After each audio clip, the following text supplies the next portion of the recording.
İşğaldan azad olunan Cəbrayıl rayonunun Horovlu kəndinə növbəti köç prosesi gerçəkləşib. Səhər saatlarında yola salınan ailələr doğma yurdlarına qovuşublar. Horovlu kəndi bugün 20 ailə olmaqla 77 nəfərə qucaq açıb. Ailələr yenidən qurulan kəndə sevinç gözyaşları ilə qədəm qoyub və doğma yurdlarında yaradılan gözəlliyi seyr ediblər. Keçmiş məcburi köçkünlər onlara göstərilən dövlət qayğısından böyük məmnunluq duyaraq yaradılan müasir yaşayış şəraitinə görə ölkə rəhbərliyinə minnətdarlıqlarını ifadə ediblər. Sakinlər bu tarixi qələbəni bizə bəxş edən, torpaqlarımızı işğaldan canı bahasına qurtaran qəhrəman şəhidlərimizin əziz xatirəsini ehtiramla anıb, onlara Allahdan rəhmət diləyiblər. Eyni zamanda döyüşlərdə şücaət göstərən qazilərimizə uzun ömür və can sağlığı arzulayan sakinlər azad edilmiş ərazilərdəki dirçəlişin məhz bu fədakarlıq sayəsində mümkün olduğunu bildiriblər. Cəbrayıl rayonunun Horovlu kəndinə köçən ailələr qarşılandıqdan sonra onlara Anamanın əməkdaşları tərəf mina və partlamamış hərbi sursatların yaratdığı təhlükələr barədə ətraflı məlumat verilib.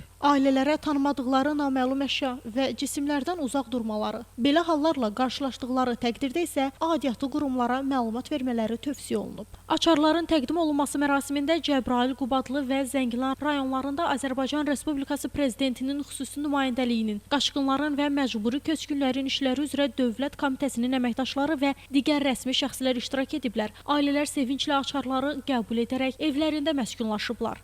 Qeyd edək ki, bu mərhələdə Horovlu kəndinə 20 ailə olmaqla 77 nəfər köçürülüb. Onlar Respublikanın müxtəlif ərazilərində yataqxana, sanatoriya, düşərgə, yarımçıq tikililər və inzibati binalarda müvəqqəti məskunlaşmış ailələrdir. Günay Hüseynova, Aydın Yavərzadə, Həcər Həsənova bugün informasiya proqramı üçün.